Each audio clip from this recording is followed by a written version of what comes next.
Hello, नमस्ते और जय हिंद साथियों। आशा करता हूं आप सभी अच्छे होंगे। तो आज हम बहुत ही इंपॉर्टेंट मुद्दे को लेकर के आए हैं, जो कि आज 8 दिसंबर 2022 है और आज है सीडीएस भारत के पहले chief of defence staff general Vipin Rawat का पुण्यतिथि। तो भाई पूरा अड्डा परिवार हम सभी इनको श्रद्धांजलि देते हैं और आइए जानते हैं क्या कुछ और चीज़ें जो लेफ्टिनेंट जो भी हमारे जनरल विपिन रावत के लिए इंपॉर्टेंट चीज़ें हैं उनके विषय में जानना, उनके लाइफ के बारे में जानना। ठीक है, तो स्टार्ट करेंगे। सबसे पहले हम बात करेंगे क्या कि इनके आज के एक साल पहले यानी कि 8 दिसंबर 2021 को एक घटना घटी थी जिसमें जनरल विपिन रावत, उनकी पत्नी मधुलिका और उसके साथ साथ 11 सैन्य अफसर देहावसान हो गया था। ठीक है, तो भाई बात करेंगे क्या कि भाई पहले जो हमारे सीडीएस थे chief of defence staff general Vipin Rawat का, जो 8 दिसंबर को क्या हुआ था, दुर्घटना हुआ था, विमान दुर्घटना में क्रैश हुआ था, हेलीकॉप्टर क्रैश। उसमें उनकी पत्नी के साथ साथ 11 और लोग घायल हुए थे और उनकी मृत्यु हो गई थी। और देश के पहले चीफ ऑफ डिफेंस स्टाफ के तौर पर जनरल विपिन रावत ने बहुत ही साहसी फैसले लिए, क्योंकि आप जानते हैं इनका जो कार्यकाल रहा है वो बहुत ही इंपॉर्टेंट रहा है और बहुत सारे ऐसे आश्चर्यचकित करने वाले निर्णयों से भरपूर है। ठीक है, भरा पड़ा है। और उसके बाद मैं बात करता हूं क्या इनके जन्म के बारे में, तो इनका जन्म जो हुआ था उत्तराखंड में हुआ था। उत्तराखंड का एक जगह है पौली के साइना गांव में इनका जन्म हुआ था, आप देख सकते हैं यहां पर। ठीक है, और एक ऐसे परिवार में हुआ था जिनके इनके पिताजी क्या थे, इनके पिताजी सेना के ही व्यक्ति थे और वो क्या थे, वो एक लेफ्टिनेंट जनरल के पद पर थे। समझ सकते हैं कि इनका जो लालन पालन हुआ यानी कि इनका जो अपब्रिंगिंग हुआ वो पूरा एक तरह से सैन्य बैकग्राउंड से ही हुआ था। ठीक है, अब सैन्य बैकग्राउंड होने वजह से क्या हुआ, इनके पिता जो थे lieutenant general Vipin Rawat, lieutenant general Vipin Laxman Singh थे।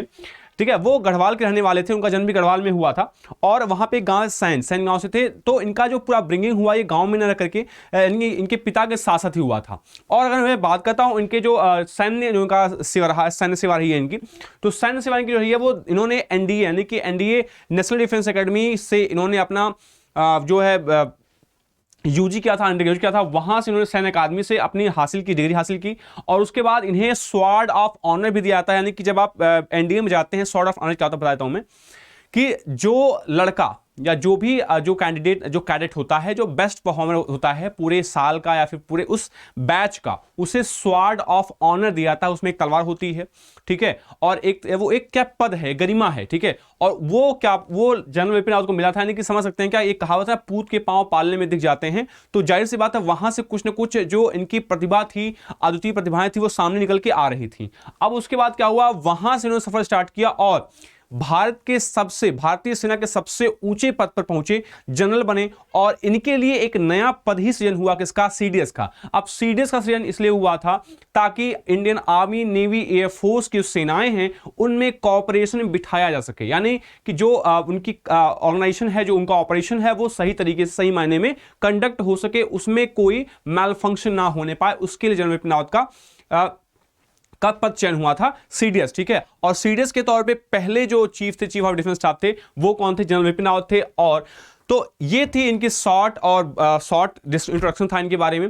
और इसलिए था क्योंकि आज इनकी पुण्यतिथि है और आज आप सभी लोगों से मैं रहा करता हूं क्या कि कम से कम 2 मिनट का मौन जरूर रखें, क्योंकि वे सभी एस्पिरेंट जो कि एनडीए में जाना चाहते हैं उनके लिए क्या एक इंस्पिरेशन है, एक मोटिवेशन है सीडीएस जनरल विपिन रावत। ठीक है भाई, हमारी तरफ से पुण्यतिथि पे इनके बहुत श्रद्धांजलि व्यक्त करते हैं। ठीक है, और पूरा अड्डा परिवार श्रद्धांजलि व्यक्त करता है आप सभी को।